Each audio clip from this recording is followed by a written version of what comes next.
ele é uma pessoa excelente que vai trazer aqui a sua experiência neste desafio que tem em suas mãos agora e esperamos colher e aprender, para além disso, contribuir com a sua experiência neste diálogo que vamos fazer aqui nesta mesa redonda. A doutora Benilde Nhalivilho, ela é diretora executiva do Fórum da Sociedade Civil para os Direitos da Criança, ROSC, destaca-se na defesa da justiça social, em particular pelos direitos das crianças, participação cidadã e implementação de políticas sociais. Também é uma ativista incansável na defesa dos direitos das mulheres.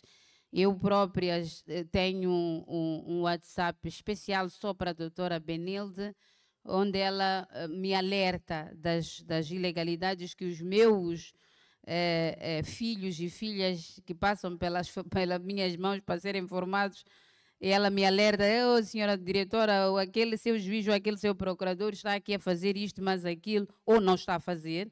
Obrigada, doutora Benilde, continue assim. Às 23h, meia-noite, não há problema, vamos atender.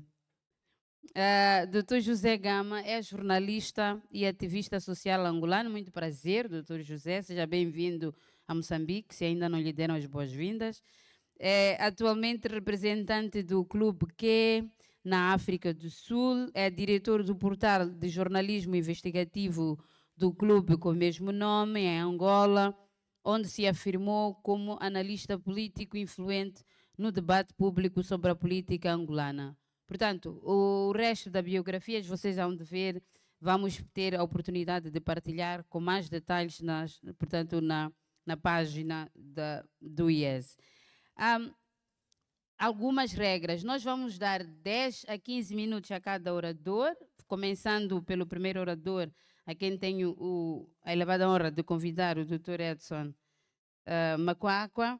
Vamos dar 10 a 15 minutos para cada um expor a sua análise sobre o tema e, no fim, vamos então, no debate, contar com a participação de todos. Eu vou ser muito, até porque nem me deram cadeira, então eu vou ser muito rígida, desculpem, com o tempo, a começar por agora. Dr. Edson, por favor.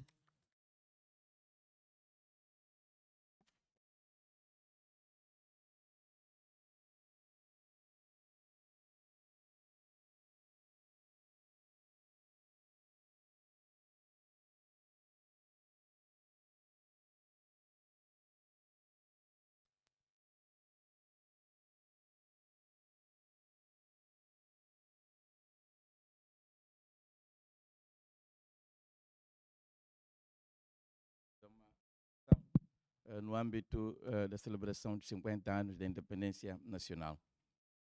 Eu fui convidado na capacidade de presidente da Comissão Técnica de Materialização do Acordo, melhor, do Compromisso Político para um Diálogo Nacional Inclusivo.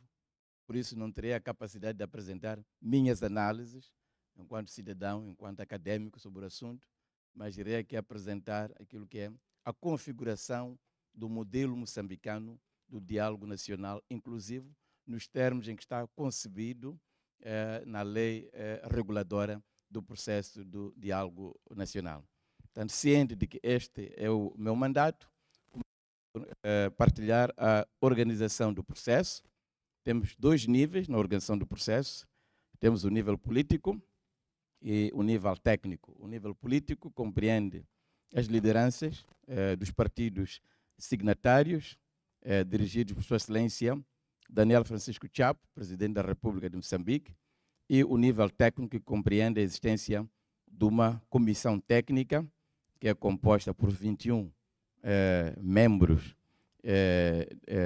dos quais 18 representando partidos ou designados por partidos políticos signatários e 3 representando a sociedade civil. A comissão técnica é apoiada por um grupo de trabalho, foram constituídos 10 grupos de trabalho, constituídos por cidadãos de diferentes experiências saberes e conhecimentos através de um convite público que foi divulgado. E, por fim, temos o grupo do pessoal de apoio que faz a assessoria, melhor, o apoio técnico-administrativo para as atividades. Sobre o objeto do diálogo, está definido por lei, que é, por um lado, a questão da revisão constitucional, que inclui a reforma do sistema político, né?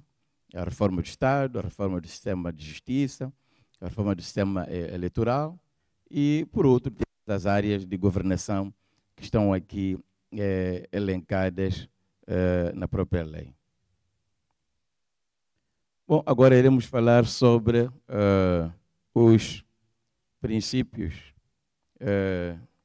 Parece que estamos a ter um pequeno problema técnico, não sei se... Muito bem, já podemos visualizar. Aqui temos os princípios que orientam o processo do diálogo nacional, onde avultam a primazia do Estado de direito democrático, o respeito pelos direitos fundamentais, a priorização do bem-estar, a construção de consensos, a igualdade, a equidade, a justiça, a liberdade, a participação, entre outros. Quanto aos valores, temos o valor da cultura de paz, o respeito pelo pluralismo, a diversidade, o espírito de cidadania, o equilíbrio do gênero, a tolerância, a reconciliação e a honestidade. Bom, aqui temos a apresentação de uma abordagem autónoma que é dada ao princípio do gênero como um princípio universal. Depois temos o papel das lideranças dos partidos políticos, que fazem a avaliação periódica do curso do diálogo nacional em reuniões trimestrais.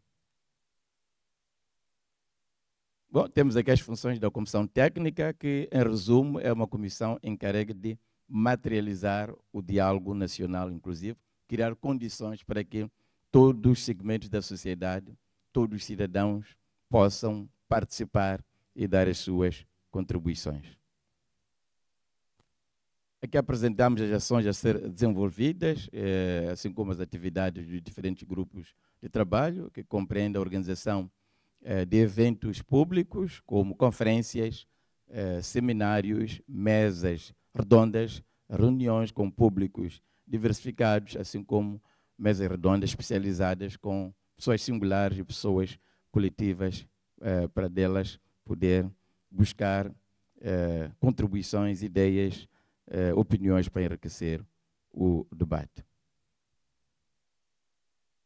Bom, os meios e os métodos do diálogo nacional inclusivo compreendem encontros presenciais, encontros virtuais, as exceções para os encontros físicos ou presenciais serão oportunamente divulgados para que toda a sociedade possa conhecer a programação, organizar-se e poder participar, assim como serão partilhados os endereços, as janelas para a participação virtual.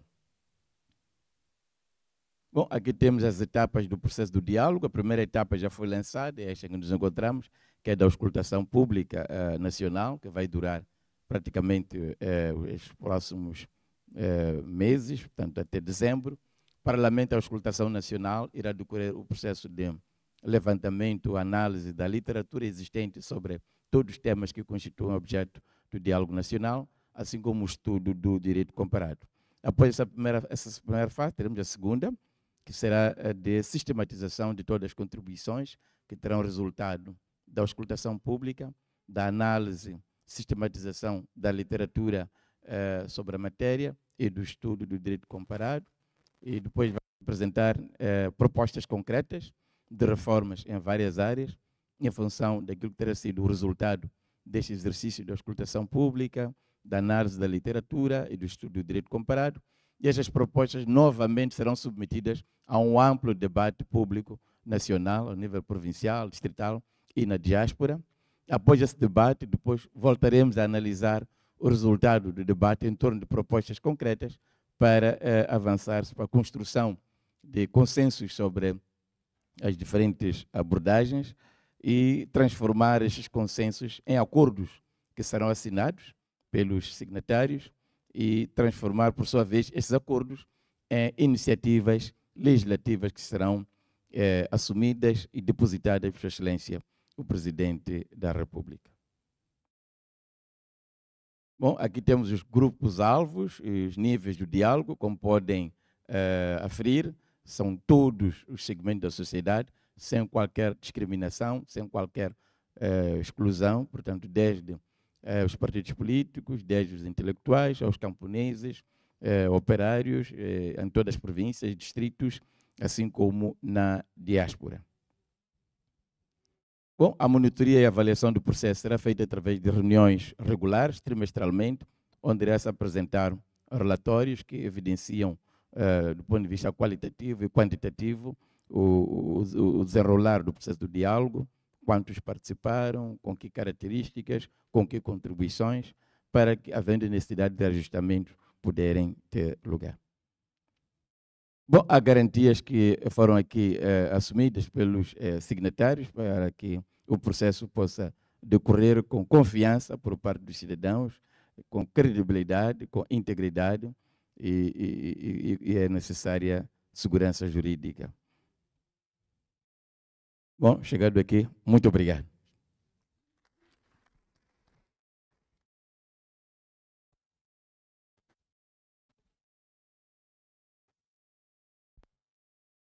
Muitíssimo obrigada, presidente Dr. Edson. Falou menos 10 minutos, quero eu acreditar.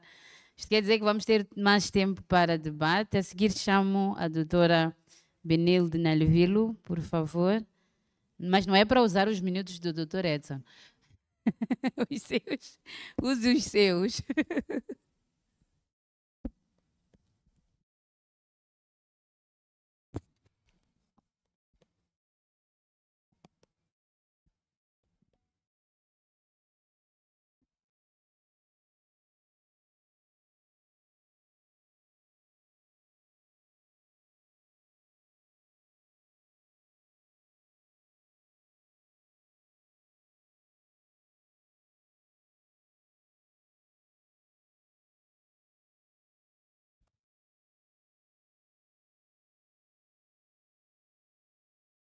Boa tarde a todas e a todos mais uma vez. Eu vou tentar também seguir o exemplo do Dr. Edson. A minha intervenção vai focar essencialmente como é que as crianças podem ser consideradas ou devem ser consideradas em processos de diálogo político, e vou me basear mais na experiência daquilo que tem sido as organizações que trabalham na área da criança, esta luta constante. Eu começaria com esta frase que dizemos sempre que as crianças são o nosso futuro. Mas nós não nos limitamos só a dizer são o nosso futuro, mas vamos para além disso e perguntamos qual futuro ou que futuro. E isso também passa por diferentes processos, incluindo também os processos de diálogo político. Eu queria talvez só dizer quem é esta criança, né? A criança moçambicana, para ter a noção um pouco. É importante dizer que as crianças, em termos de faixa etária, portanto, a maior parte da população em Moçambique são crianças. Eu estou a usar aqui os dados do IOF 2019-2020, porque ainda estamos a trabalhar com o último, na questão de como está desagregado, mas não se diferencia muito deste IOF.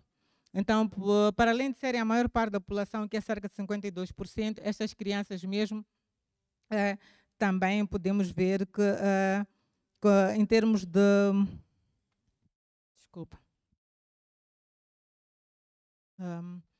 Em termos do urbano-rural, também podemos ver que a maior parte das crianças estão na zona urbana. Então, para mim é importante trazer isto, porque usamos todos aquele lema de não deixar ninguém para trás.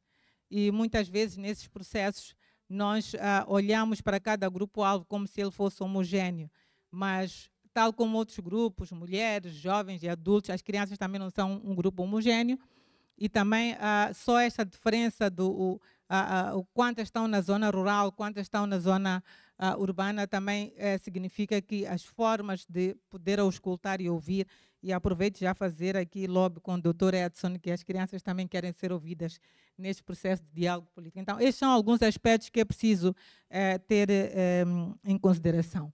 Em termos também de pobreza, acho que não se vê muito bem, se calhar, mas é importante dizer que existe muita discrepância também entre as crianças, portanto, que estão na zona norte, na zona centro, que estão na zona sul, e discrepâncias muito grandes, desde aí 84%, 70 e tal por cento, para 15% quando deixamos para a zona sul e Maputo. Então, significa que essas crianças também, em termos de necessidades, expectativas e interesses, também têm interesses diferentes, têm expectativas diferentes. Algumas são comuns, há muitas que são comuns, como a questão da educação, por exemplo, mas outras são diferentes. E quando olhamos para o contexto do país também, e olhamos para Cabo Delgado, sobretudo também, as crianças de Cabo Delgado que estão a viver esta situação do conflito, também já têm outras necessidades, expectativas e interesses diferentes que são resultantes da realidade que elas vivem. Então, Dr. Edson, esses aspectos acho que já pode levar no seu rascunho sobre como é que é importante ouvir as crianças de forma diferenciada, porque elas todas não partem de condições e posições iguais. Também queria dizer que nós dizemos que a criança é o nosso futuro, mas sentimos ainda que até programas de desenvolvimento, grandes estratégicos, como é a questão da ENDE, que é a Estratégia Nacional de Desenvolvimento, que é a questão do Programa Quinquenal do Governo, achamos que ainda estamos muito longe deste que estamos a dizer que é o nosso futuro. Eu trago aqui só alguns exemplos. Este é um gráfico que mostra quantas crianças, ou a quantidade de crianças que têm serviços mínimos, que têm pelo menos 3 serviços básicos em Moçambique. E a percentagem é bastante baixa. Podemos ver que 2019, 2024, aí temos 10% de crianças que têm pelo menos 3 serviços básicos, vamos dizer, tipo saúde, educação e outro básico. Então, estamos ainda a investir muito pouco nas crianças e temos até estudos que mostram que a importância de investir nas crianças é que depois todos nós sabemos que escolhemos melhor no futuro. O investimento numa criança pode nos render, no mínimo, um potencial dela crescer e poder explorar melhor o seu potencial no seu desenvolvimento e também desenvolvimento das cidades. Então, estamos numa situação bastante preocupante. Em termos, também costumamos dizer muito que é preciso investir nas crianças nos primeiros 3, 5 anos, mas é nesses primeiros 3, 5 anos que vários serviços, incluindo esta questão da rede pré-escolar, é bastante baixa. Podemos ver aqui, não é, quantas crianças é que têm acesso a esta questão da rede escolar, da rede pré-escolar, que é a fase mais importante no que diz respeito ao desenvolvimento da personalidade dessa criança e o desenvolvimento do seu potencial. Então, isto parecendo que não também tem a ver, porque nós podemos ver até os assuntos que vão ser discutidos neste processo de diálogo político, não são apenas processos políticos, mas também são processos que têm a ver com a situação social e com a situação econômica. Eu queria só muito rapidamente dar um exemplo de alguns momentos que nós tivemos no país que nós achamos que deveria ter-se ouvido as crianças e não se ouviu, que foi a época da Covid.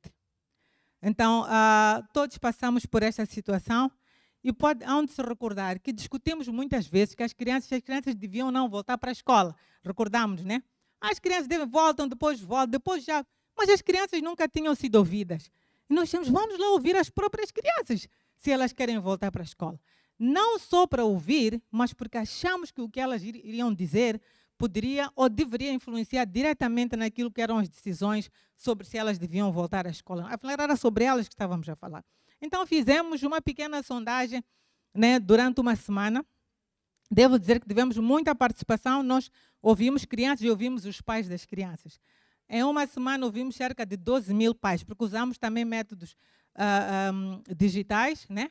E outros também assim fisicamente. Então, tivemos muita participação. Em termos de crianças, conseguimos entrevistar quase 1000 crianças. E quando falo de crianças, estou a falar dos 0 aos 18 anos. Só para ter uma noção, nós perguntamos a elas se queriam voltar ou não. Então, podemos ver que 70% diziam que não queriam voltar à escola. E só 20% que diziam que queriam voltar. e cerca de 9% ou 10% diziam que talvez, né? E nós avançamos um pouco mais.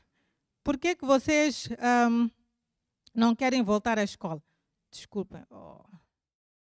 Essa coisa aqui de apagar a tentar ser como o Dr. Edson, ter pouco tempo, acabei apagando algumas coisas. Mas pronto, eu vou, não tenho aqui o slide, mas quase 90% das crianças traziam justificações em relação à segurança. Segurança em termos de saúde. Não sabemos como se previne, temos medo de apanhar, vamos estar sozinhos na escola. Não é? Cerca de 90% das crianças inquiridas diziam isso. Os pais também não estavam muito longe disso, mas já tinham algumas diferenças nas justificações. Então, nós fizemos este trabalho e facultamos ao Ministério da Saúde. E foi um bom momento de discutir com o Ministério da Educação. Discutir com o Ministério da Educação essas decisões, tendo em conta como é que as crianças se sentiriam mais seguras. Algumas também, um bom número trazia a questão dos transportes. E diziam, no Chapa, estamos todas as pessoas muito juntas, então é fácil nós apanharmos a Covid. Isso já encontrávamos as crianças que vão mais às escolas públicas do que aquelas que iam às escolas privadas, né? Então, são aspectos que nós muitas vezes nunca ouvimos as crianças, mas elas muitas vezes também têm coisas a dizer. Eu vou saltar isto também, que são algumas perguntas que as crianças nos fazem em vários eventos. Por que nós dizemos que elas têm que ser, por exemplo, elas mesmas, se elas acham que nós nunca tomamos em consideração aquilo que elas fazem, por exemplo. Mas por que geralmente nós não ouvimos as crianças? Isto também tem muito a ver com a nossa socialização, a forma como crescemos, a nossa cultura na escola. Nós sempre ensinamos que nós é que ditamos o que elas devem ser, nós é que ditamos o que é que elas têm que fazer, nós sabemos o que é que elas precisam.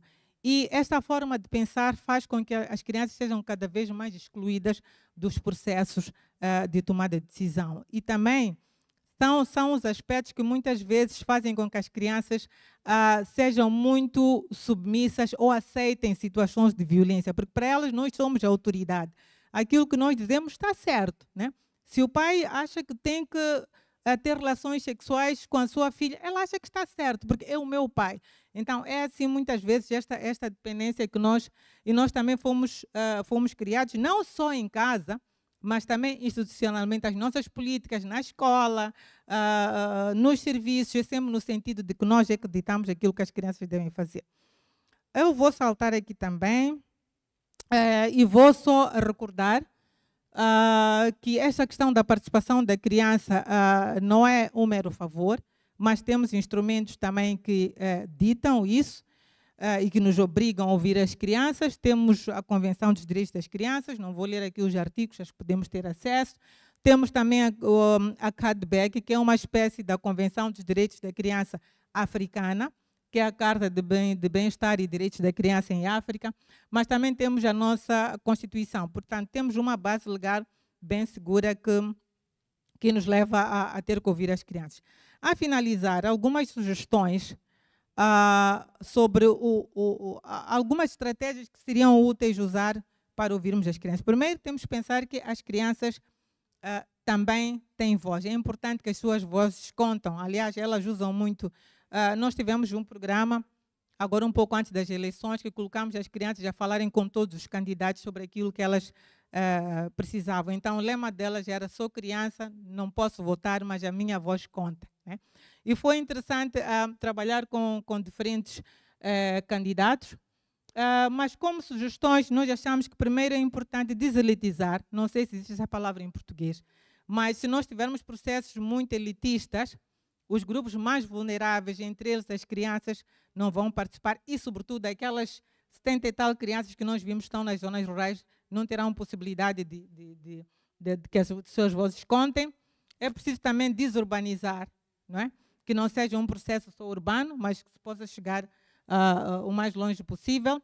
E é importante priorizar os direitos das crianças, e achamos que é preciso ter estratégias adaptadas a cada situação. Por exemplo, as crianças de Cabo Delgado, nós achamos que é preciso... Como é que nós podemos ouvir as crianças? Ou então ouvir aquelas pessoas, pelo menos no mínimo, que representam as crianças. Podem ser os pais encarregados de educação, podem ser os professores, podem ser organizações da sociedade civil. Então, é preciso adaptar as estratégias para cada situação. Essas são algumas estratégias que nós gostaríamos de propor. Aqui temos outras, um documento mais coisa. E esses são alguns espaços onde nós achamos que a comissão, aliás, a doutora Elisa também faz parte, então estamos ricos aqui neste painel.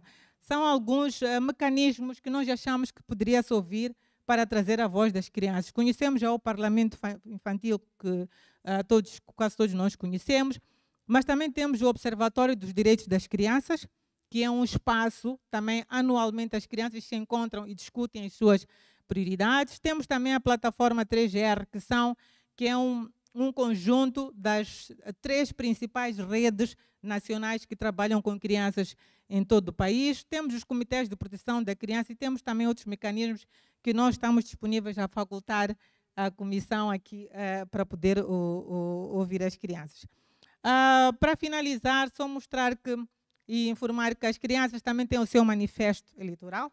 Nós produzimos, trabalhamos com cerca de mais de 5.000 crianças ao nível todo do país. Elas produziram o seu manifesto, que Moçambique é que elas gostariam de ter, para elas sentirem seguras e também objeto de direitos. E também, pela primeira vez, produzimos o documento que é o Programa Quinquenal de Governo na perspectiva dos direitos da criança. Nós achamos que o Programa Quinquenal de Governo ainda tem lá algumas coisas, mas a criança aparece assim ainda tipo de boleia, não é? Então, achamos que era importante produzirmos o nosso PQG na perspectiva dos direitos das crianças e estamos disponíveis a partilhar também com o COT. E muito obrigada pelo tempo. Muito obrigada, doutora Benilde. Doutora Benilde dá aqui a sua contribuição de como é que a ROSC e também outras organizações podem participar, portanto, outras organizações que lidam com as crianças podem participar no diálogo nacional inclusivo, e eu sei que o presidente está a tomar nota e por isso estou descansada. A seguir vou chamar então o doutor José Gama. Doutor, por favor. A doutora Benilde também esforçou-se para cumprir com os 10 minutos. Muito boa tarde a todos. Mais uma vez, obrigado. Eu venho da África do Sul e dizer que em 1991 a África do Sul também viveu um período idêntico ao de Moçambique, embora com particularidades diferentes, em que várias sensibilidades se uniram, juntando todas as partes que estavam em divergências, e deu lugar a um mecanismo que se chamou CODESA. E dali nasceu uma nova Constituição, eleições, debateu-se também para termos eleições democráticas e, por fim, o fim do regime do apartheid.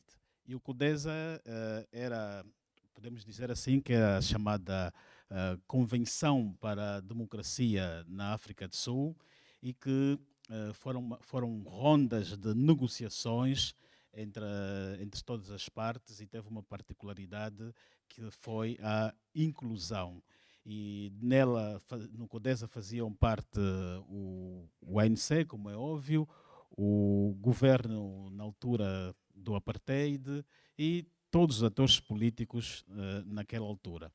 E isto teve um prazo que foi desde 91 até mesmo 94. E a finalidade foi mesmo a Constituição, a produção de uma nova Constituição e também, por fim, ao estado de situação que o país vivia, rumo a um sistema multipartidário.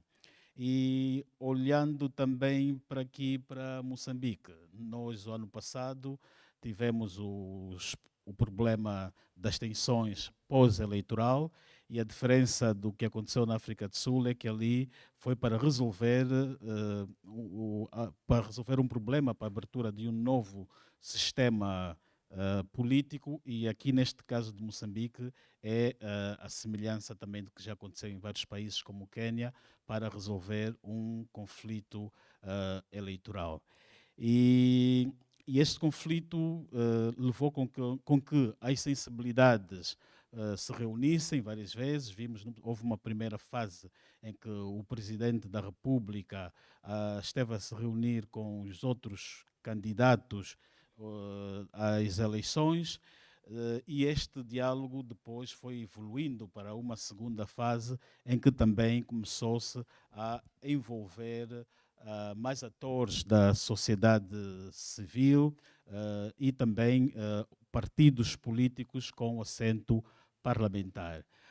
Houve também uma outra fase, a terceira fase, que foi de se pegar neste diálogo e torná-lo, institucionalizá-lo por via de uma resolução produzida pela Assembleia Nacional, que é a Resolução 1/2025, e com isso espera-se também que vai surgir novas fases também para esta iniciativa de debate. E quando nós vamos olhar na resolução que se produziu na Assembleia Nacional, ela traz aqui elementos interessantes, que um deles é ter algumas alterações na Constituição, fala também de reforma no aparelho de justiça, já que em África, quando temos as eleições, os órgãos que legitimam muitas das vezes o poder, ou na sua maioria, são os tribunais, a Comissão Nacional Eleitoral, no caso de Moçambique tem o STAI, e esta resolução para este debate fala da reforma destas estruturas. Em parte, quando se vê esse documento, percebe-se que quando está-se a falar de alteração da Constituição, reforma da Justiça, reforma do Estado, isso também, descentralização de poderes do Presidente, e também a despartidarização das estruturas do Estado, fica-se com a ideia de que Moçambique provavelmente estará a ir para uma terceira república, que ela teve, depois de 75, a Primeira República, que era em que se vigorava no país o regime de partido único. Depois, com os acordos de paz, teve a Segunda República, que abriu o país para o multipartidarismo, e, como dizíamos, sempre quando se muda de uma república para outra, o elemento base é a alteração da Constituição e a reforma total do Estado. Neste caso, poderíamos também pensar que se está aí para uma terceira república, a semelhança do que tem acontecido em vários países, mas à frente podemos também aqui analisar se Moçambique de facto vai para uma terceira república ou não. Mas, na verdade, embora ele traz características de mudança para uma terceira república, geralmente muda-se de uma república para outra quando se está a deixar cair um regime, aquilo como aconteceu em Portugal, quando houve a queda da monarquia e deu lugar ao chamado Estado Novo, como se deu também com a Revolução Francesa e etc. Mas no caso de Moçambique, embora há aqui particularidades que associam a uma terceira república, podemos aqui dizer que, de facto, não há aqui lugar para uma terceira república, porque não há uma ruptura da ordem constitucional. Pelo menos esse debate institucional que está-se a levar a cabo é para reformar, fazer correções daquilo que foram as bases dos problemas pós-eleitoral.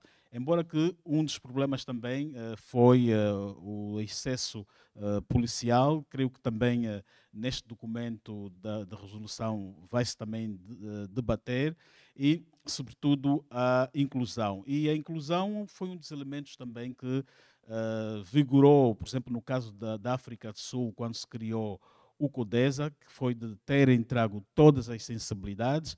Foi um processo também que foi marcado por várias crises. Foram crises em que o país foi marcado por violência, mortes de elementos do ANC, tivemos a morte do Chris Hani, e teve-se que depois extinguir a CODESA, passou para teve-se que reconstituir uma segunda CODESA, depois esta também foi para a vida, teve-se que criar mais à frente um outro fórum de diálogo. Portanto, neste caso também daqui de Moçambique, quando vamos olhar aqui, aqui para o documento, indica, mostra-nos que temos aqui elementos que podem, de facto, levar o país para um diálogo, já que se quer, está-se a defender aqui um diálogo com todas as partes. Agora também surgiu um novo partido que reclama também a inclusão neste mecanismo, porque entende que o seu líder foi o segundo mais votado. É também uma reivindicação plausível, porque quando se criou este mecanismo, esse partido ainda não existia, embora que essa resolução dá abertura para fazer alterações e emendas. Pode ser que, e uma das emendas que poderia-se fazer é a inclusão também dos partidos sem assento parlamentar, porque ele aqui faz aqui uma exclusão, ele só está a privilegiar quem foi eleito no Parlamento. Então, como a ideia é promover ao máximo a inclusão, é provável que haja uma forma de depois trazer também os outros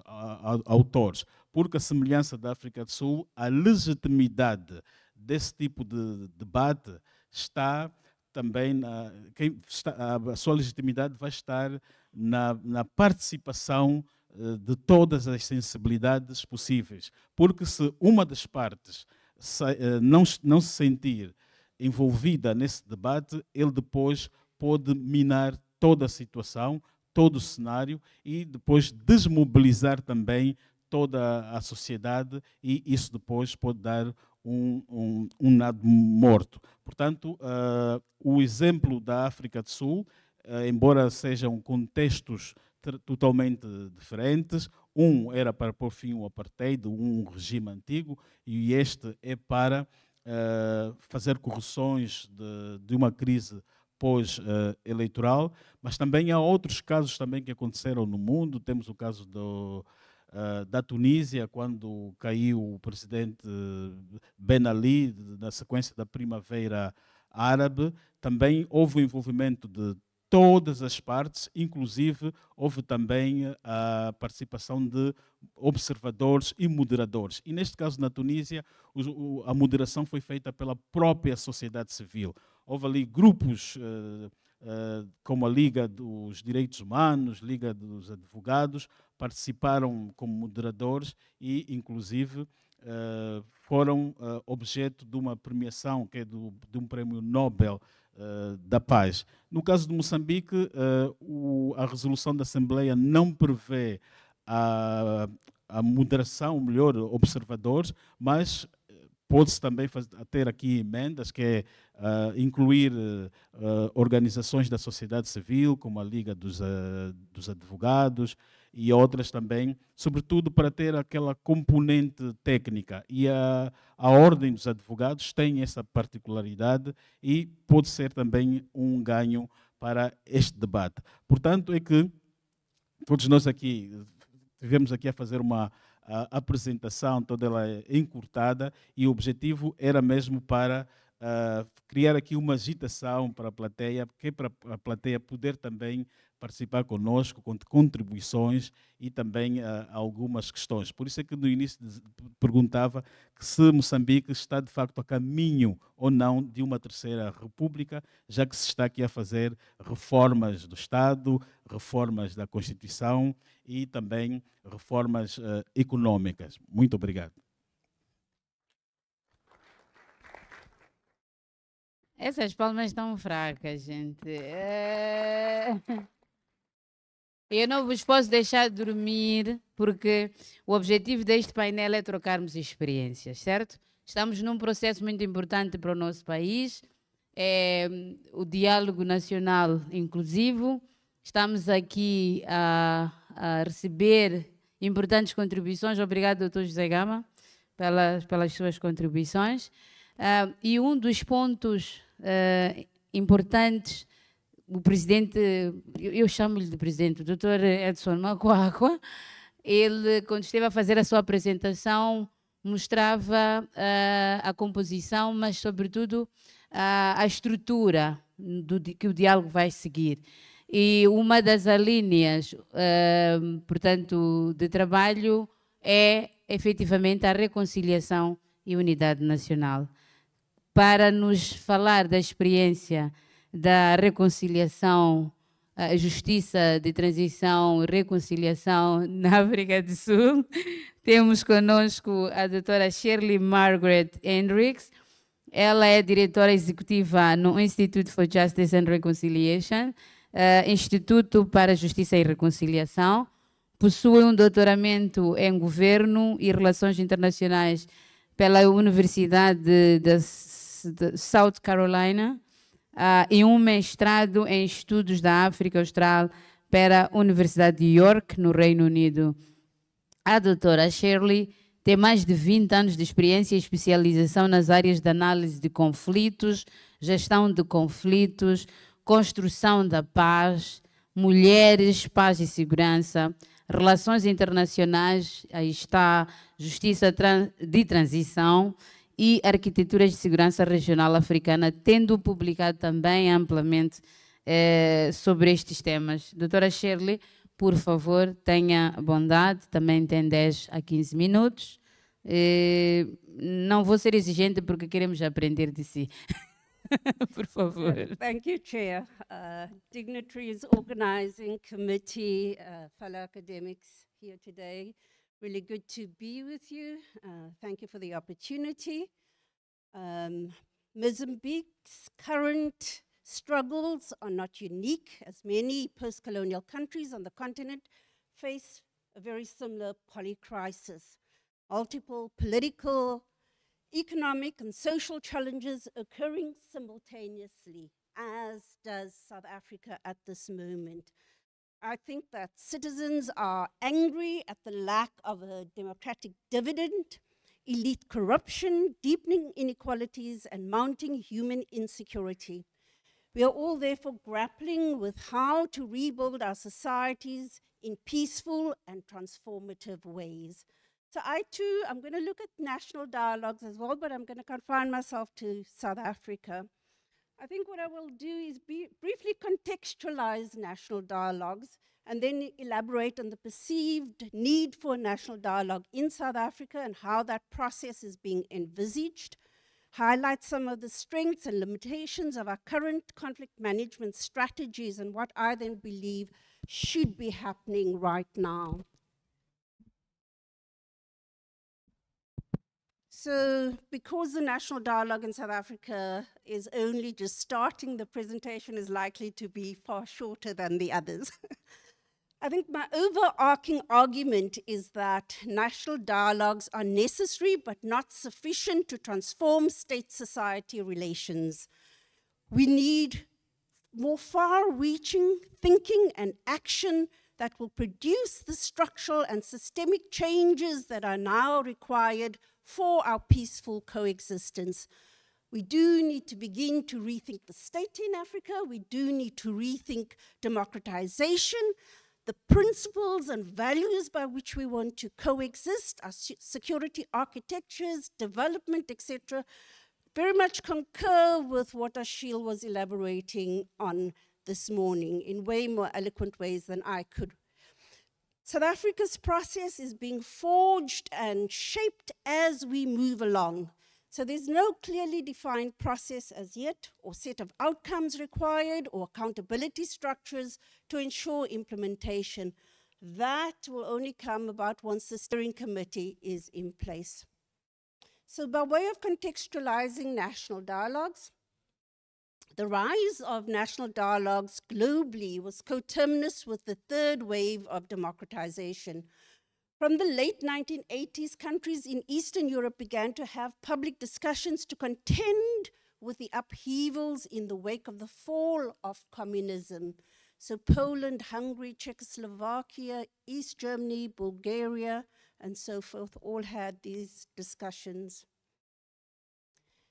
The upsurge in intrastate conflict also saw the wider emergence of national dialogues or conferences or conventions in, for example, Benin, Ethiopia, South Africa, Central African Republic, DRC, Kenya, Mali, Sudan, Tunisia, Morocco, Libya, Zimbabwe. We've had plenty of these national dialogues on the continent. And of course, far more wider in Latin America and the Middle East too. Over the last decade, both inter and intra-armed conflict and political unrest has intensified in Africa. So there are simultaneously now renewed calls for and processes being put in place for these national dialogues. Currently, South Africa, Mozambique, and Ethiopia are undertaking these processes. The key drivers of this instability relate to weak governance, inequality, poverty, marginalization and exclusion, corruption, the heavy-handedness of our security and lack of human rights, the growing authoritarianism, the lack of service delivery and the like. And national dialogues then are seen as the vehicle for managing our societal conflicts and for shifting states and societies towards reconciliation, national unity, and reform. South Africa, Mozambique, Ethiopia, for example, now undertaking these dialogues, but they sit quite uneasily, I think, with the more transactionally based quick fix, externally imposed mediation processes that are also currently being undertaken on this continent. So we have these basically two kinds of processes happening here. So what are these national dialogues? So the Berghoff Foundation notes that national dialogues are nationally owned political processes aimed at generating consensus among a broad range of national stakeholders in times of deep political crisis, in post-war situations, or during far-reaching political transitions. They are therefore a conflict management tool, deemed to be more inclusive than negotiations. They broaden the actors to include other stakeholders beyond the conflict actors, for example, women and civil society, labor, business, and so forth. So I was listening to Mozambique, it doesn't seem to have gone that wide. They also often seek to redefine state-society relations and create reconciliation and national unity. They seek a different set of outcomes than that typically associated with the power brokering in the elite bargaining mediated processes that often take place. They are therefore always broader than mere ceasefire and power sharing agreements, and they are usually locally owned processes. They emerge, I think, because of the limitations of our largely securitized responses and the need for more comprehensive and sustainable outcomes. Imaka, writing for Conflict Trends, notes that there are opportunities to reset our national priorities. I think that these processes have a very mixed record on the continent. Some have lasted they're not sustainable peace, but the peace has lasted longer than in other countries. The ingredients noted for sustainable peace or for these national dialogues to be more sustainable are often said to be inclusivity, transparency, supported by impartial mediation, public trust, and the design of the process itself. Turning to South Africa now, South Africa is not new to birthing and rebirthing itself through national conventions or national dialogues. Indeed, a unitary state called South Africa was created through a national convention in 1908, which brought the four South African colonies together, and the objective there was to have a supreme national authority. The state this ushered in was characterized by segregation, racism, inequality, and exclusion, and then gave rise to the liberation movements. Their struggle to forge a non-racial, non-sexist democratic South Africa eventually produced the second national convention, the Convention for a Democratic South Africa, called CODESA for short.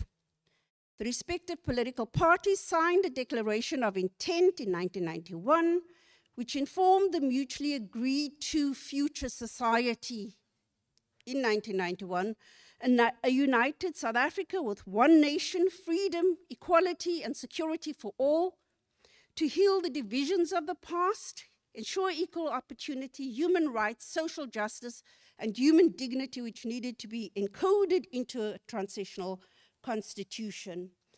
It was envisaged as being far-reaching in terms of the transformation of state-society relations, and it defined the elements of the constitution and the structure of the electoral system, as well as giving rise to the Government of National Unity in 1994. So a very clear set of objectives that that national convention had.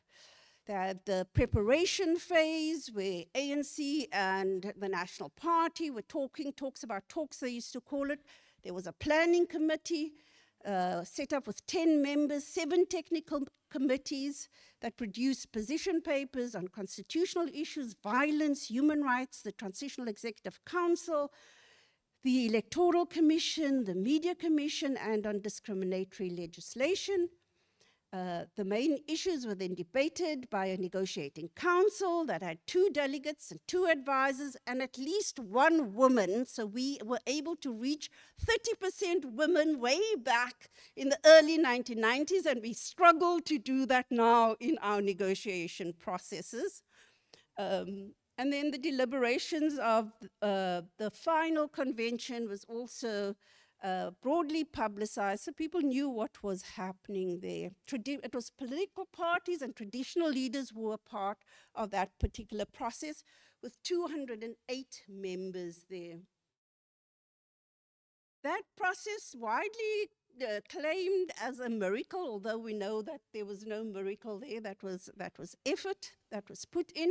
It did not change the political landscape, but it did not resolve the structural and systemic challenges that an apartheid system had produced and which had been compounded by the post-apartheid state. There was a consensus that emerged for how we will coexist through the negotiation of a new social contract in which human rights, human dignity, and equality were at the core. Our shared sense of belonging was supposed to emerge through the consolidation of a constitutional democracy and reconciliation through a transitional justice process that was then ushered in with the Truth and Reconciliation Commission, memorialization, and limited reparations. I think that good leadership under the stewardship of Mandela and to some extent Mbeki, and the goodwill and euphoria bound us to a common vision. But post-2009, it all began to unravel, and now we find ourselves at a point in which we again have to reimagine ourselves. So disillusionment then had set in when government failed to realize. Is there an echo, or is it just me hearing it? There is an echo. Failed to realize many of the socioeconomic rights, and when Eskom switched off the lights, our access to clean water and sanitation declining, lack of access to housing, youth unemployment at 63%, etc. The list goes on and on.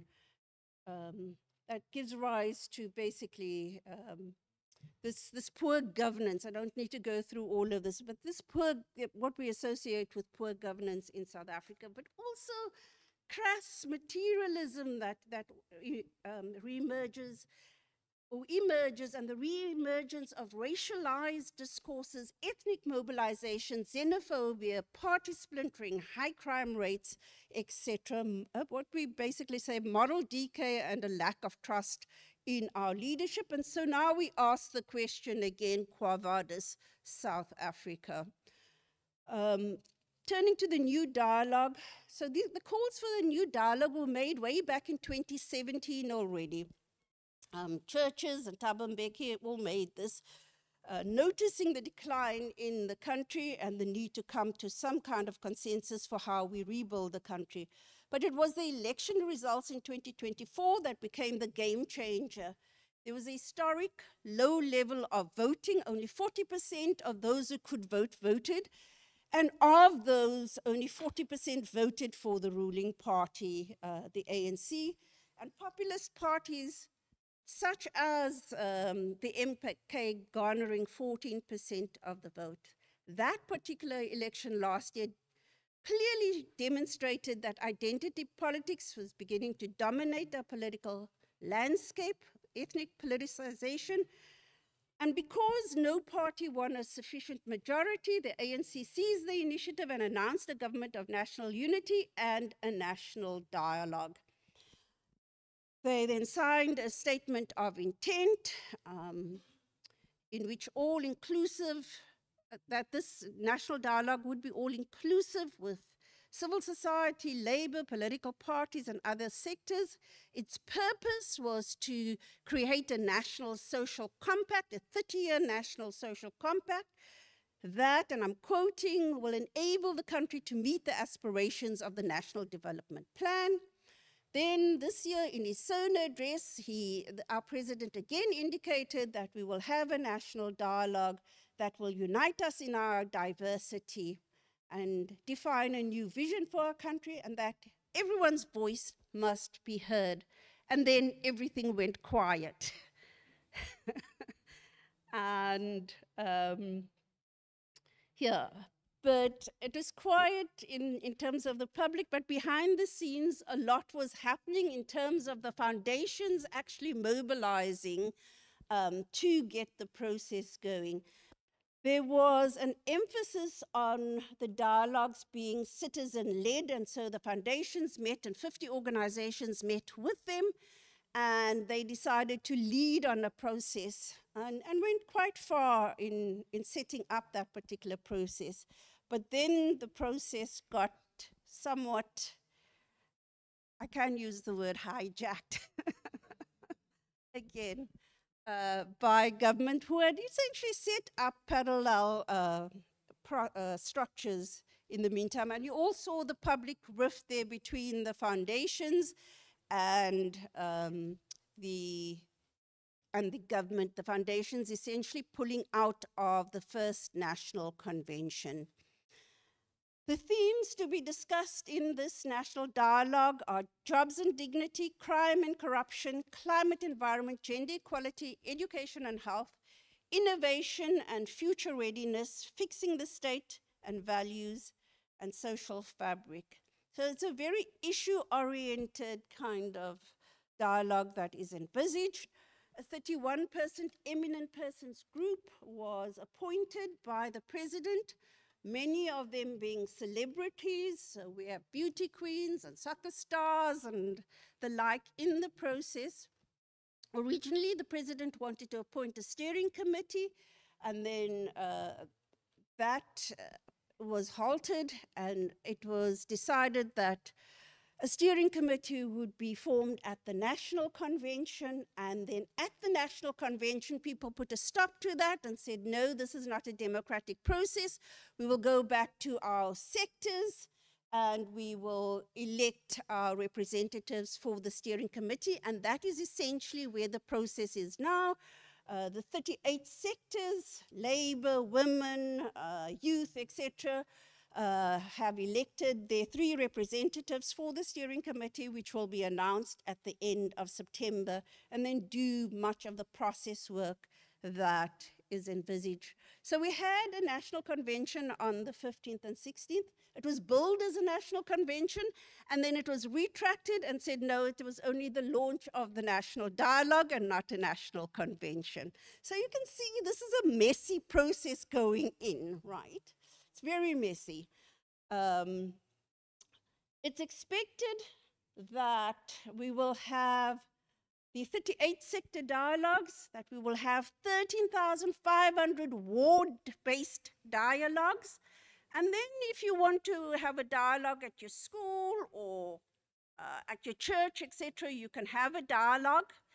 How that is going to be collated and transformed or put into some kind of national compact, I'm not quite sure yet.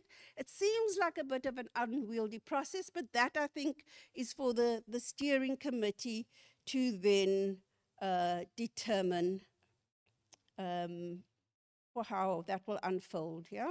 Key political parties such as the Democratic Alliance are not claiming that they are not part of the process as well.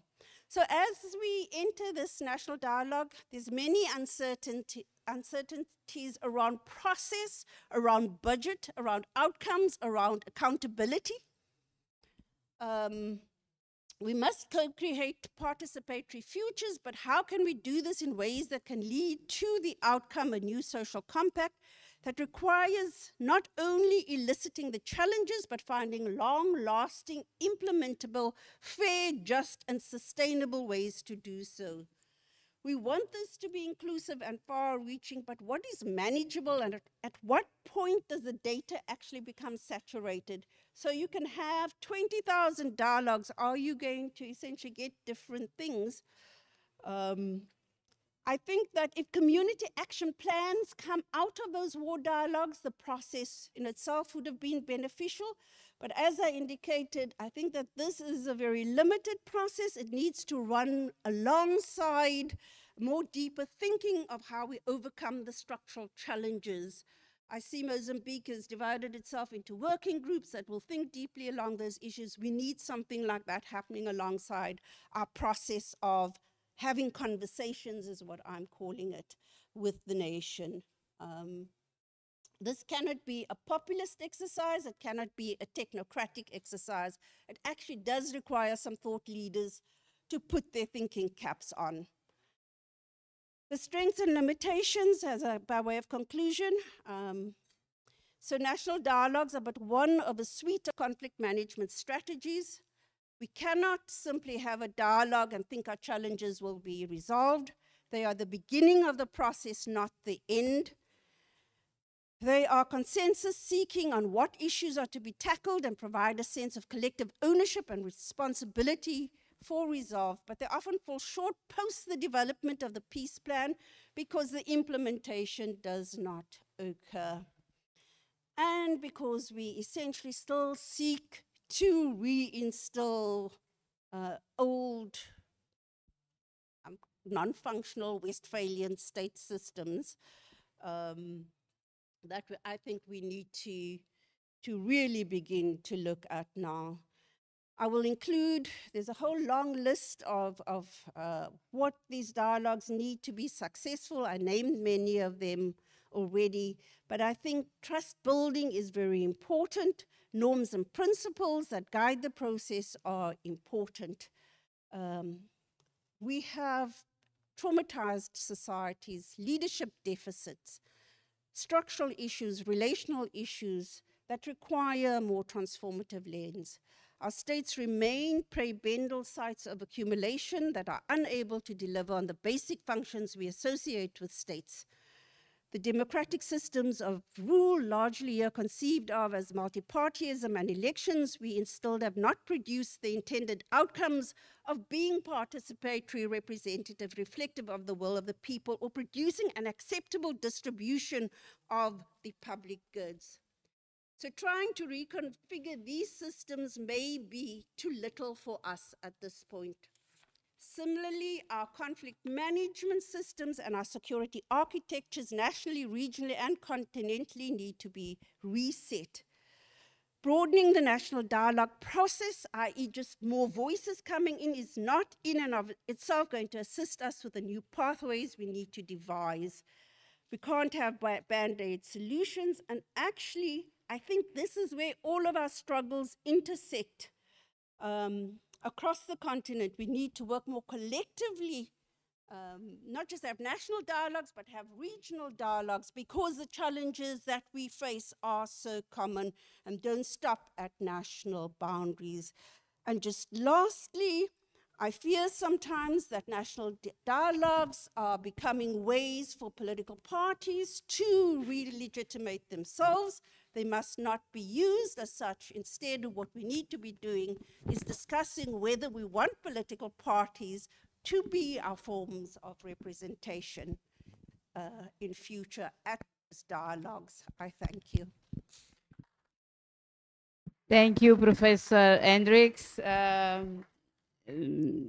Just on time for me to take out the micro, mas era importante realmente ouvir a experiência da África do Sul, mas também um pouco daquilo que é os processos, daquilo que são os processos de diálogo nacional inclusivo, que é o nome que nós decidimos dar em Moçambique. Então, nós não temos muito tempo, mas eu imagino que tenham perguntas e questões e contribuições.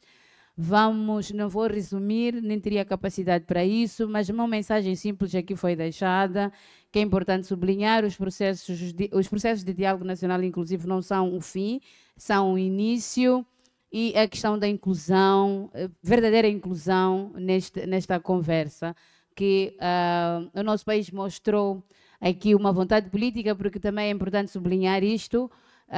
Só estamos neste processo porque há uma vontade política, que é um elemento fundamental em muitas das reformas que podem acontecer em qualquer parte do mundo. Então temos que agradecer que há esta vontade, então temos que segurar esta iniciativa. Então, vou abrir então espaço para debate, por favor. Protocolo, peço que me ajudem. Tenho algumas mãos, mas pela experiência que eu tenho, prefiro que recolham a lista dos nomes. Vamos entregar o primeiro que levantou a mão, mas já passem uma lista para escreverem os nomes, por favor, sejam generosos nas vossas caligrafias, que é para permitir que a gente consiga controlar isto. Vamos levar primeiro 5 rondas de questões, mas não são outras palestras. São perguntas diretas, claras, contribuições também diretas e claras, está bem? Obrigada. Por favor, seu nome e ataca.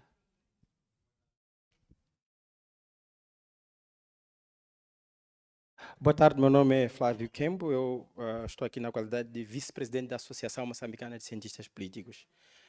Perante este processo, nós como cientistas políticos sentimos uma pena, porque quando um doente está perante o médico, ele não chama o tio, a mãe, o sobrinho para contribuir sobre como é que aquele doente tem que ser tratado. Mas quando é na nossa área de ciência política, aí já todo mundo tem que vir, todos têm que dar a contribuição. Então mas isso por quê? Porque a nível do mundo não existe uma solução sobre como acabar com o conflito. Ninguém tem isso escrito. Não existe isso em lado nenhum. Isso enfraquece a ciência política. Esta é a deixa introdutória. O que é que nós estamos a fazer como cientistas políticos em Moçambique para ultrapassar isso? Eu costumo citar Peter Drucker, que diz que tudo que pode ser medido pode ser gerido. Portanto, não estamos a medir o poder no mundo. Ou seja, nós temos problemas em Moçambique, mas muitas vezes o poder que influencia os problemas em Moçambique vem de Bruxelas, vem de Washington, às vezes de Kremlin. Então, estamos com um grupo de cientistas políticos a juntar até 6 teorias para perceber como é que o poder existe no mundo e quais são as influências que tem, que é para elaborar um paper e fazer a nossa contribuição e sair dessa dimensão triste ou de ciúme que nós temos dos médicos ou de outras áreas como mecânicos, que ninguém fica a dar contribuições, como na experiência de Covid, fazia sentido porque ninguém sabia, ninguém tinha nenhuma experiência, mas para uma ciência que tem séculos de conhecimento, temos que ter uma intervenção agora técnica. É a oportunidade de dar a sua contribuição, doutor, por favor, desculpa. Só para terminar, o nosso papel como cientistas políticos neste processo não é promover justiça, também não é promover injustiça, é apenas apresentar uma descrição sobre onde é que está o poder, como é que o poder está distribuído e orientar numa luta entre irmão mais velho e mais novo e dizer, olha, tu não podes lutar com teu irmão nesta idade porque ele ainda é mais novo, ainda tem tem músculos, tem uma massa que ainda te vai bater.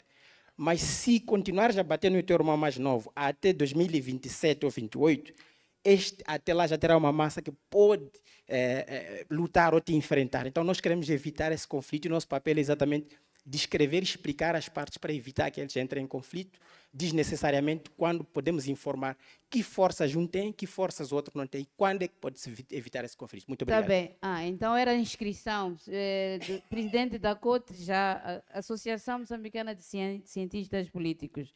Muito obrigada. Eu Muito também obrigado. não conhecia. Obrigadíssima pela obrigado. sua contribuição. Peço a lista, mas aqui foi o segundo aqui a levantar a mão. Ok.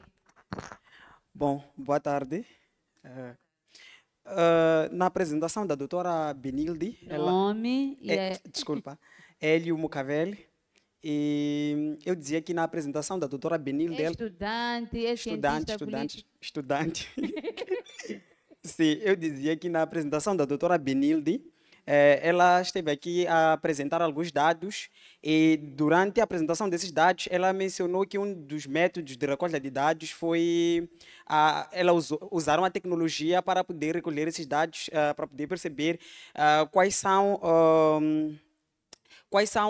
de que forma as crianças percebiam essa questão da Covid e se queriam ou não voltar à escola. E ela citou, ela dizia que ela acredita que deve-se incluir as crianças no processo de diálogo político. E a minha questão é, o que me fez perceber que as crianças que participaram são crianças que têm acesso a alguma tecnologia, não é?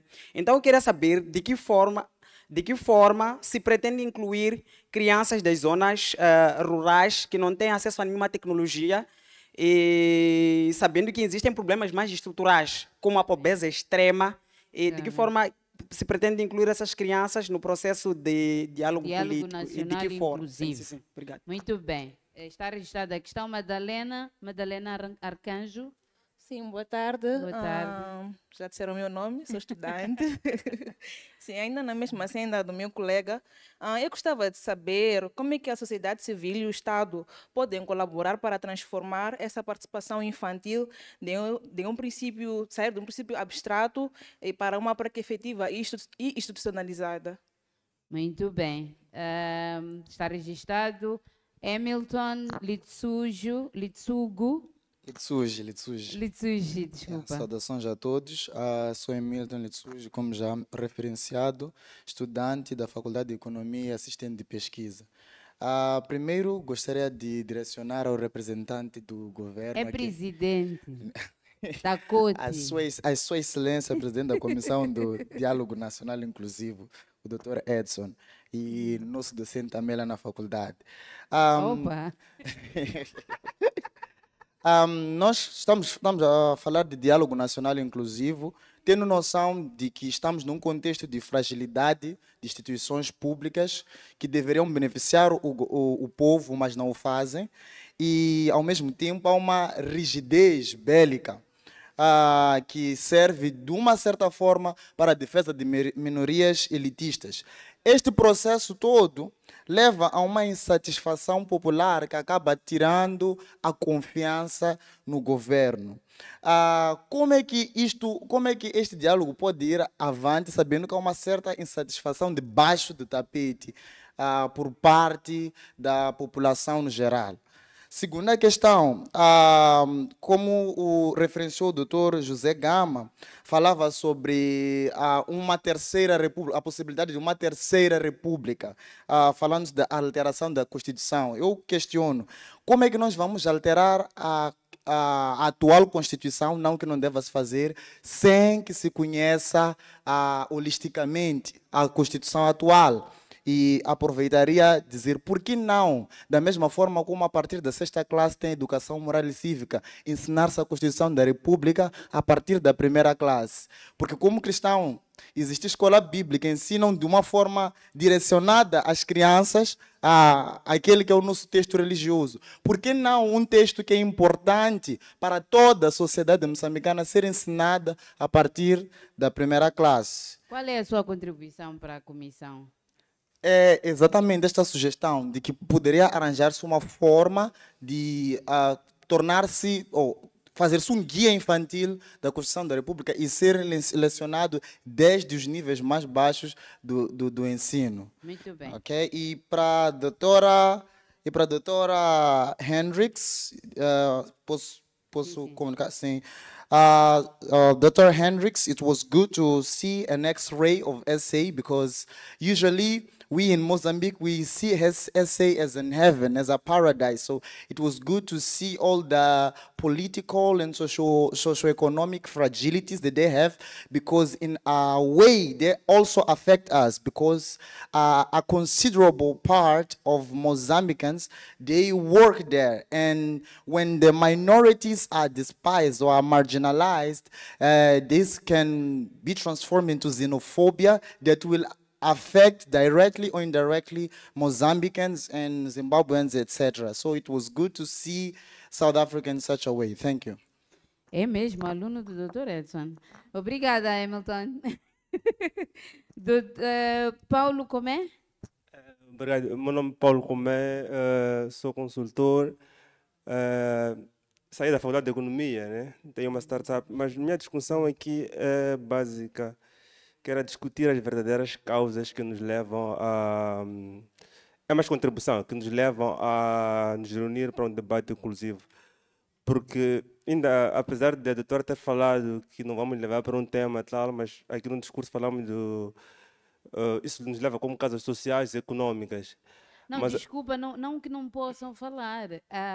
Não, permita-me, quando o IES fez este painel, era mesmo para ajudar a todos a participarem com ideias construtivas ou destrutivas, também não há problema, para o diálogo inclusivo. Agora, o que eu não acho que a gente tenha que fazer é estar a interpretar. Senhores, já chegamos, temos um diálogo.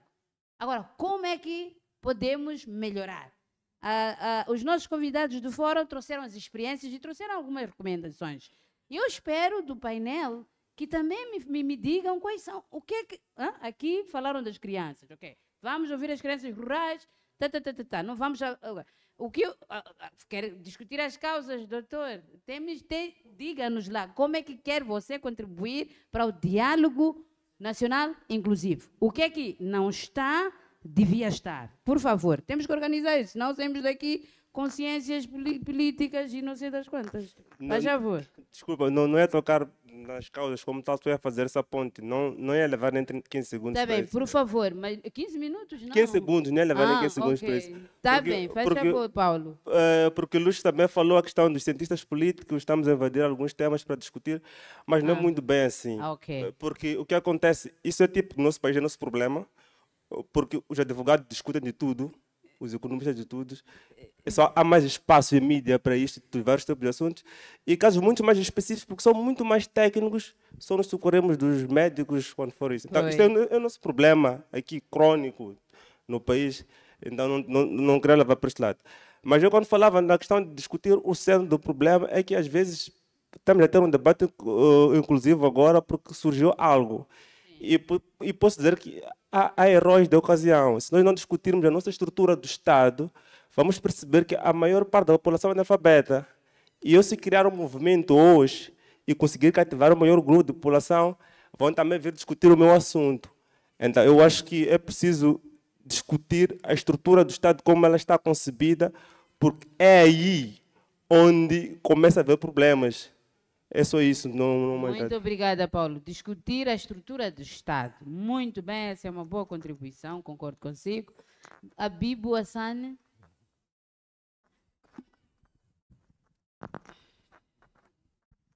Boa tarde a todos e a todas. Obrigado pela oportunidade que me concederam, os ilustres aí à frente. Eu tenho uma questão que eu vou dirigir exatamente para o professor e o presidente da Comissão do Diálogo em Curso Nacional. Bem, eu tive que fazer aqui a escrita para poder não esquecer. É o seguinte, partindo do pressuposto que a sociedade civil, é praticamente todo cidadão que não está atrelado a um partido político, neste caso, né? Então, eu quero saber qual foi, por que a sociedade civil, sendo considerada, se calhar, a maioria da parte da população, ela só é composta por 3 pessoas na comissão.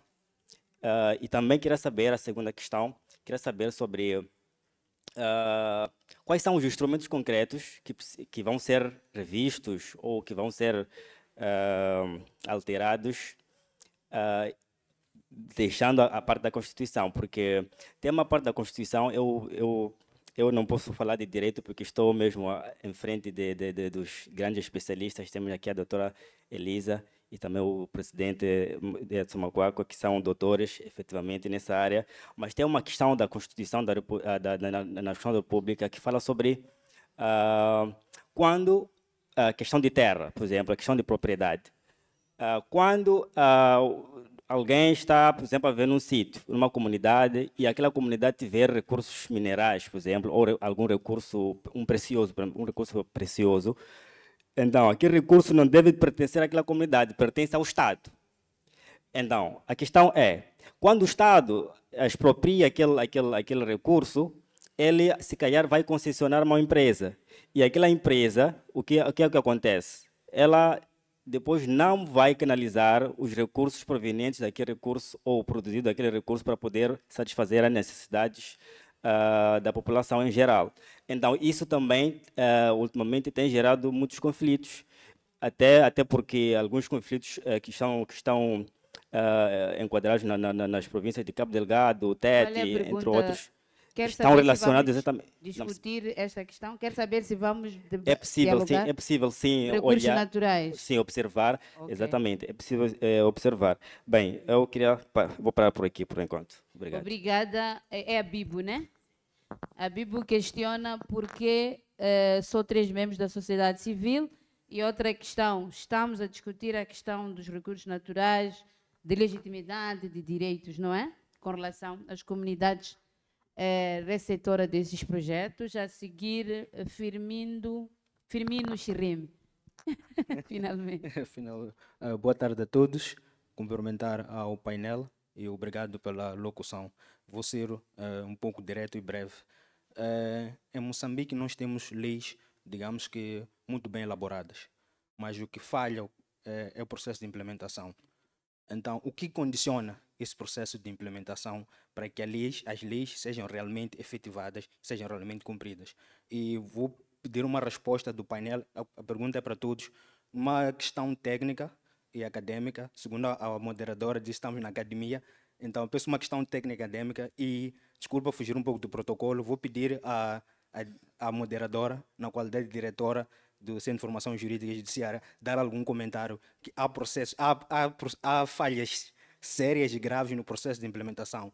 No âmbito jurídico e judiciário, qual é a resposta? Como é que vocês respondem? Eu como é que vê? Numa visão, perspectiva acadêmica e técnica. Obrigado. Então, essa é a sua contribuição. O que é que nós podemos fazer? Como é que se pode resolver esta questão no diálogo, né? A questão da eficácia. Chama-se eficácia, a falta de eficácia da lei. Muito bem. Doutor... Não é doutor. Nélia Stoy. Bom, não que não seja doutora, desculpa se eu estava... Por favor. Infelizmente, ainda não sou doutora.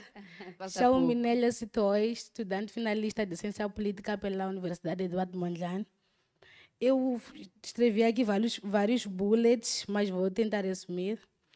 No início, o senhor presidente Edson Macuaco, ele esteve a apresentar a composição e estrutura do Diálogo Nacional Inclusivo. E parabenizar o governo por isso. É um projeto muito bonito. E durante a sua abordagem, eu pude perceber que o projeto dá abertura para propostas ou iniciativas de pessoas singulares. eu gostava de saber quais são os mecanismos que pessoas singulares podem usar para poderem apresentar as suas propostas. A doutora Sherry, quando falava, ela mencionou algo muito importante que eu achei que também é muito interessante. Ela disse que o diálogo nacional inclusivo é algo mais amplo e não apenas um cessar-fogo. E ainda frisou que esse mesmo diálogo ele foi feito em vários países a nível da África e teve resultados fracos. Então, em detrimento disso, eu tenho uma pergunta. Como é que nós vamos garantir que o diálogo nacional inclusivo não seja apenas um processo formal, como tantos outros, mas que, de fato, ele integre vozes, comunidades marginalizadas, pessoas vulneráveis, assim que se diz, e minorias? Muito obrigada. Muito bem, Nélia. Assim que se colocam perguntas. José Wade,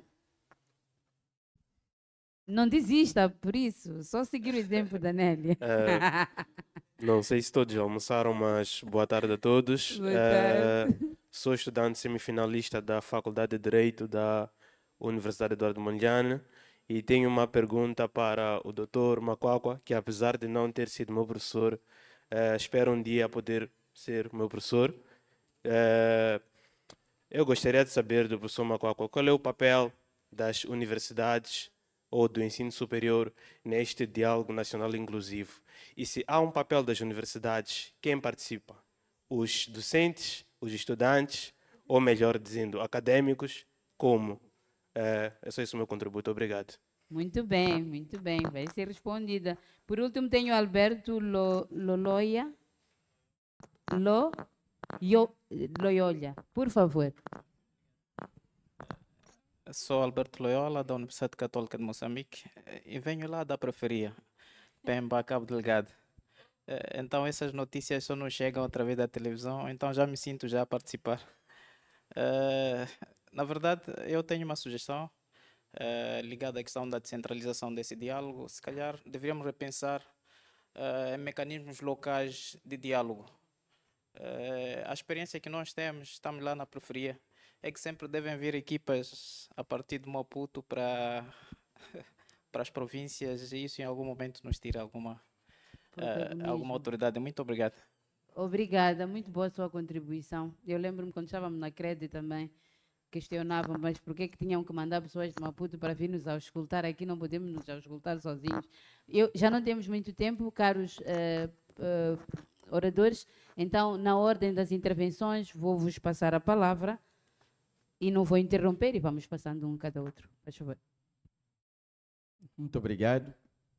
Eu queria começar por exprimir a minha grande satisfação pelas intervenções, interpelações, questões aqui apresentadas, todas elas pertinentes, todas elas de fundo, e algumas delas até são dúvidas metódicas, que não precisam necessariamente de uma resposta, mas são contribuições, são conselhos que nós temos que tomar em consideração no trabalho em que nos encontramos.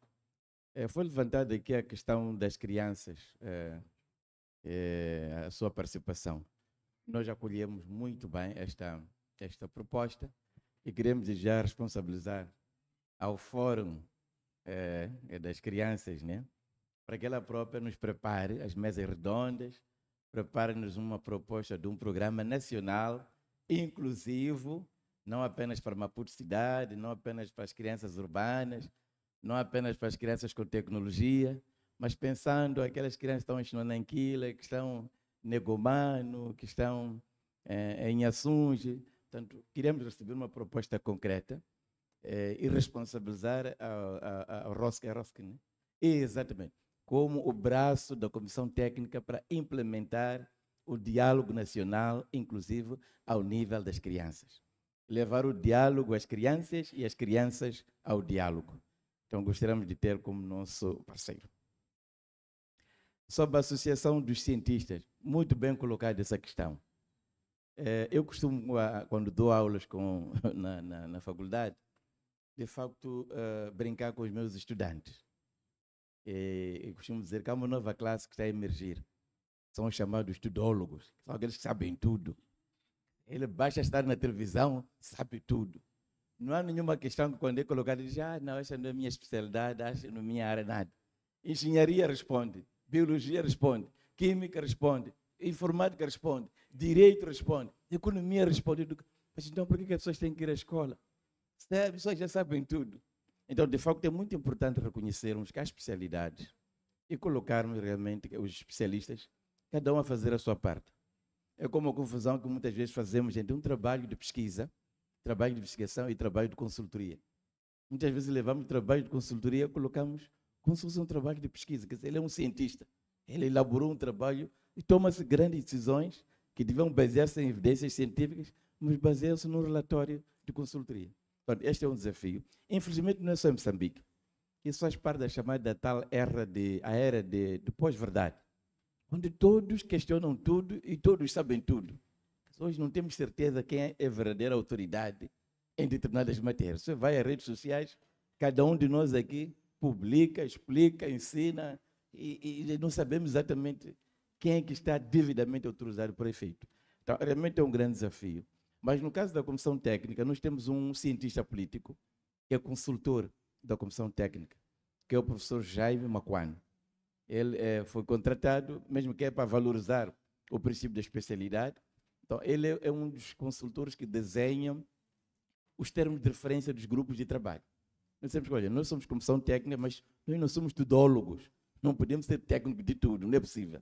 Então, chamamos um cientista político, o Dr. Macuano. Ele está neste momento com esta função. Assim como chamamos um outro especialista, que neste caso é um jurista proeminente nas áreas constitucional e administrativa, que é o professor Eduardo Chiziano, coincidentemente é o diretor da Faculdade de Direito. Então, os dois se complementam, né? Amanhã, se surgirem questões que exigem economistas, exigem outras áreas, a ideia é seguirmos este caminho, de facto. Temos que valorizar a especialidade. Mas os cientistas políticos que já estão organizados em associação, isso é muito bom. Eu gostaria depois que tivéssemos algum contato, porque nós vamos organizar mesas redondas de especialidade para discutir com especialistas de cada área. Portanto, vamos ter mesas redondas, por exemplo, com juristas. Felizmente estão bem organizados, não porque eu sou jurista, mas os juristas têm a Ordem dos Advogados, tem a Associação dos Juízes, tem a Associação dos Magistrados, tem a Associação dos Juristas, como são abastados, e ainda tem a Associação das Mulheres de Carreira Jurídica. Quer dizer, tem um nível de estruturação. Seria bom que também nas outras áreas, onde há associações, não tenham receios. Sei que esta sessão está sendo partilhada, está sendo acompanhada online. Todas as outras associações que congregam outras áreas de especialidade podem se aproximar para nós criarmos espaço e agendarmos mesas redondas temáticas para questões de especialidade, assim como desde já acolhemos a proposta da Associação dos Cientistas Políticos para se aproximar e sentarmos, desenharmos uma metodologia que nos pode permitir absorver a contribuição dos nossos cientistas políticos. A questão de como a questão infantil já está respondida, a questão da Parlamento Infantil, Observatório Distrital, portanto, já temos a nossa parceira responsável, vai nos tratar desta matéria. Bom, como é que a sociedade civil só são 3, mas a sociedade civil é maioritária? De facto, todos nós fazemos parte da sociedade civil, no sentido geral. Não há ninguém que não seja da sociedade, todos somos seres sociais. Agora, uma coisa é a sociedade civil, outra coisa são organizações da sociedade civil. As duas coisas são próximas, mas não se confundem. Como sociedade, somos todos parte. Os próprios partidos fazem parte da sociedade. Naturalmente que os partidos estão definidos constitucionalmente como instituições especializadas para o exercício do poder político. São instituições através das quais os que pretendem exercer o poder político, pelo menos ao nível central, no modelo atual da democracia que nós temos, devem as pessoas estarem direto ou indiretamente ligadas ou engajadas aos partidos políticos. Teoricamente, quem está numa organização da sociedade civil não aspira a exercer o poder político estrito senso, mas aspira a contribuir, influenciar, é um parceiro, mas não se confunde como atores políticos estrito senso. Mas é um passo o fato de termos sido feita esta abertura para que tenhamos a representatividade de organizações da sociedade civil na comissão técnica. Em processos anteriores nunca tivemos esta representação. É um passo. Agora, o grande desafio é que o envolvimento da sociedade civil, incluindo das organizações da sociedade civil, não se circunscreve nem se limita às 3 personalidades que fazem parte da comissão técnica. As organizações da sociedade civil estão presentes nos 10 grupos de trabalho constituídos, sendo que cada grupo de trabalho é composto por 10 participantes. Temos um grupo de assuntos constitucionais, grupo dos assuntos eleitorais, grupo dos assuntos fiscais, o grupo da justiça, onde faz parte a nossa moderadora, né? Grupo sobre a descentralização e desconcentração, grupo sobre a administração pública, o grupo sobre a defesa e segurança, o grupo sobre a unidade nacional e reconciliação, o grupo sobre recursos naturais, e já agora faço a ligação. O assunto da terra, a questão de recursos, que é uma questão muito bem colocada. É uma grande oportunidade que nós temos de voltarmos a discutir o nosso regime de propriedade sobre os recursos, se mantemos ou não a propriedade pública, né? E também se avançamos para uma propriedade privada, avançamos para a propriedade comunitária e reposicionarmos em relação a esta questão central. Portanto, este momento é de facto oportuno, o colega levantou muito bem, e essa questão que levantou está prevista, faz parte dos temas do debate do diálogo nacional e tem merecido, pela sua importância, mereceu um grupo autônomo. Portanto, há um grupo específico intitulado Recursos Naturais, que é justamente para discutirmos esta problemática que o colega coloca e, desde já, está registrada a sua preocupação sobre o assunto. Espero que em outras ocasiões esta questão possa vir ainda a ser discutida por si e outros colegas para que possamos construir algum consenso sobre a matéria. Mas que é um problema nosso Mais um minuto. Dizer que no dia 1 de outubro, em princípio, o debate, o diálogo nacional, vai ser lançado ao nível provincial, que é justamente para não reduzir o diálogo nacional à capital do país, ou à elite política, ou à elite econômica, ou à elite da capital. Não, a partir do dia 1 de outubro, a descentralização do diálogo vai acontecer e depois vamos ter uma programação que será divulgada sobre as sessões que terão lugar em cada província, em cada distrito e também ao nível na diáspora. Então, o nosso apelo é que estejam atentos à informação que será partilhada sobre a programação do processo do diálogo, participem nos programas que serão divulgados, mas não só, tomem iniciativa, apresentem-nos também vossas propostas de mesas redondas, de conferências, de seminários, para que nós possamos juntarmos-nos a vós, participarmos e colhermos as vossas contribuições. Em suma, mais do que participar, apropriem-se do diálogo nacional como um espaço soberano do exercício da soberania e da cidadania e, acima de tudo, da renovação do nosso contrato social em prol da consolidação da nossa nação, da unidade nacional, da coesão nacional, da paz, da reconciliação nacional, da democracia e da inclusão política, econômica, social e cultural. Muito obrigado.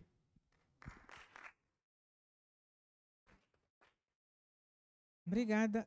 Primeiro, obrigada pelo convite. Dizer que o Rosco já estava com as mãos arregaçadas, os braços arregaçados, mangas, para trabalhar e dar a sua contribuição nesse processo. Obrigada, Sr. Presidente. Só tinha uma questão. Acho que a curiosidade era por que nós só fizemos este trabalho em relação à Covid usando as novas tecnologias. Olha, foram 3 razões principais. A primeira é que foi numa fase que não podíamos sair. Não se poderia sair e tínhamos que adaptar. Como é que vamos conseguir ter esta informação? As escolas estavam fechadas, não podíamos fazer aglomerados de pessoas, então optamos, esta foi uma das razões. A outra razão é que tínhamos muito pouco tempo. O Ministério da Educação e o Governo já estavam a tomar decisões e nós tínhamos mais ou menos 15 dias para darmos né, as conclusões do que é que as crianças pensam. E o terceiro aspecto é que sabemos que a maior parte das crianças que têm acesso às novas tecnologias são as dos centros, das zonas urbanas. Mas não sei se diria feliz ou infelizmente, a Covid atingiu mesmo mais as crianças das zonas urbanas. lá nas zonas rurais foram muito poucas, né, as escolas, as crianças que tiveram. Então, foram essas 3 razões que nos levaram a optar por esta metodologia. Obrigada. Obrigada. Já estamos realmente fora do tempo, doutor Gama. Pois, muito obrigado. Falou-se aqui das reformas constitucionais. E uma delas é que esta própria iniciativa do diálogo fala da despartidarização do Estado. E em Moçambique, nos termos da Constituição, o Presidente da República é o comandante em chefe das Forças Armadas, é também o líder de um partido, e este também é um item que poderia ser debatido porque fere com o princípio republicano. Porque, embora o Presidente da República na sua qualidade de líder de um partido e ao mesmo tempo chefe de uma estrutura republicana, e como comandante em chefe é que aprova o plano operativo das estruturas militares, então esta ligação, esta coabitação também é um elemento que pode ser debatido para se perceber se no futuro, se realmente se vai alterar a Constituição, se o Presidente deve continuar a ser líder do partido ou não, e passar a ter um Presidente apartidário. Este é um desafio que não é só em Moçambique, mas é também válido para a África do Sul, para Angola, onde os chefes de Estado são automaticamente líderes de estruturas partidarizadas, ou melhor, partidárias. Muito obrigado. Obrigada, Dr. Gama. Shirley, we don't have much time, sorry. Okay, mine is simply a plea. It's good to be back with young political scientists. Our generation of political scientists, I think, failed the continent. I think we were too lazy and we simply adopted models that we brought to the continent. It's up to your generation to go and think through the new models that need to be done. Just in terms of the good frameworks, we say this all the time. We have good frameworks, they're not implemented. We say it's about political will, but actually it's because we don't have consequence management tools in place for when things are not implemented. And then national dialogues are not the answer to the problem. They're one part, one component of what needs to be done. They highlight the problem, they highlight possible solutions, and then things need to happen afterwards. And this is not just about reforming institutions. It is for us to think through transformation more broadly. And so take that leap is what I'm going to advocate for. Thank you very much, Shirley. I totally agree with you. A Shirley acabou respondendo a pergunta que me fizeste. De facto, não é um problema de falta de leis, não é um problema de falta de instituições, nem é um problema de pessoas. A doutora Nelly Vilo mostrou a percentagem das crianças, não falou dos jovens, estamos a falar de 71% na zona rural, portanto, temos tudo para ter um país que, de facto, transforme positivamente a vida de todos. E este momento do diálogo é o começo, né? Como ela disse, é o início de um processo transformador, mas que tem que ser inclusivo e que tem que ser por todos abraçados. Com relação à justiça, acontece o mesmo. Justiça não é uma parte estranha ao Estado, à sua administração. É uma componente que faz parte. Também tem processos que têm que ser mudados, tem atitudes, eu diria, atitudes e habilidades que têm de ser moldadas para que realmente a gente consiga responder às inquietações todas e de todos. Com isto, termino este painel, agradecendo a cada um de vocês por estas contribuições bastante iluminadoras para o processo que está a decorrer no nosso país. Penso que o presidente está aqui, vamos manter o contacto para poder densificar um pouco mais as vossas contribuições. E agora peço-vos que tiremos uma foto do painel. Aqui à frente, sim, senhor. Eu fico aqui. Ah, pois, vocês têm que fechar. É isso. Mulher não fecha a fila.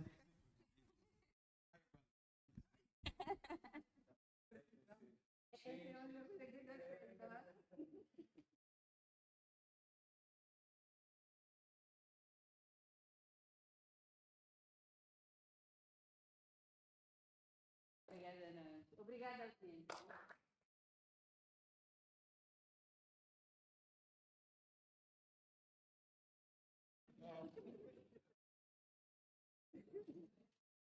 Onde é que estão as minhas coisas?